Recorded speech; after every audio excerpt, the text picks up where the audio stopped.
Aishwarya also with us to take that story forward for us. And Aishwarya, what you're telling us is significant, because this is again some evidence which Pakistan will have no answers to. But, looking at the way Pakistan always has responded, what is going to be the way forward? Well, Deepthi, one thing is very clear that it's not going to be easy. And secondly, Pakistan is going to deny whether there is a change in their top leadership or not. The dilemma which the Indian establishment needs to live with, and that has been made clear by none other but the Indian Prime Minister, that you can talk only to the elected government in Pakistan, but the real decision-making rests with the Pakistani army, and there is a clear divide there. Whether there is a change in their military leadership or not, their whole agenda is one that is to inculcate 1,000 cuts onto the Indian administration, and that is what they have been doing.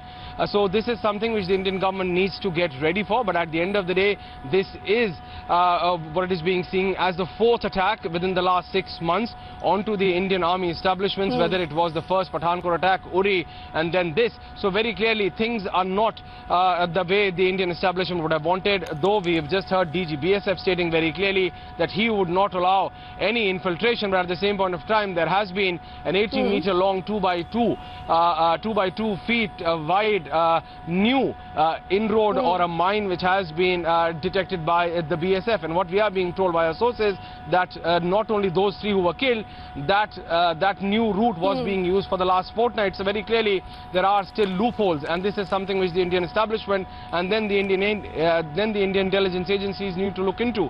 When we talk about taking on Pakistan, it is not going to be easy at all, Deepthi. But at the end of the day, our security forces would have to up the ante, because now it is very clear they are not targeting the civilians. What they are doing is to target the army installations and then the armed forces installations, whether it's the Pathankot air base or the army bases in Uri, Udhampur, and now in Nagrota, within the periphery of 50 kilometers from Pathankot to Nagrota, which was attacked yesterday. They are all in the periphery from 0 kilometers to 50 from the LOC and then the IB. So that needs to be a real point of concern, Deepthi. And Aishwarya, also comment on this, when we hear the MOS in the PMO, Jitendra Singh actually talking of the fact that this is a clear point where the peace snakes, the apologists really need to wake up. He's obviously referring to a lobby. He's talking of a lot of, politicians. He's actually gone as far as that when he's talking of politicians. But then what is the way forward? Because this government has been wanting to tell us that, after the surgical strike, perhaps, no more. That's the kind of message that was sent as far as, the establishment is concerned. But it seems that Pakistan has not got that message, Aishwarya.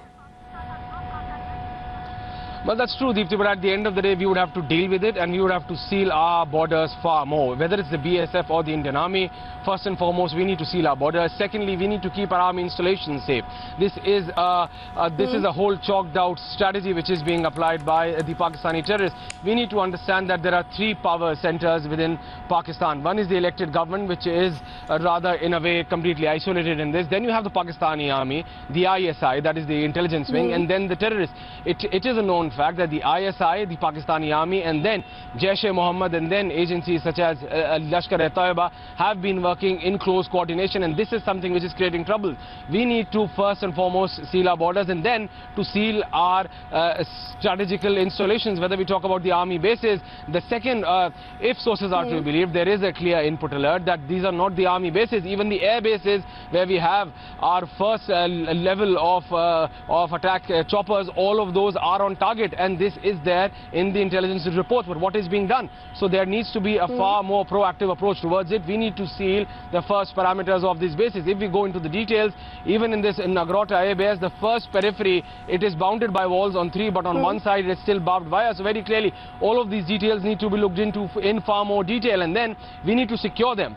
If sources are to believe, according to the intelligence inputs which were received, Deepthi, within the last 7 to 8 days, they had inputs, or the Indian intelligence agencies had inputs that they are trying to do something massive, and that's why we saw that sudden influx of the armed forces, and then the BSF trying to take on but these then, Aishwarya, in spite of that, why are we not able to prevent these attacks?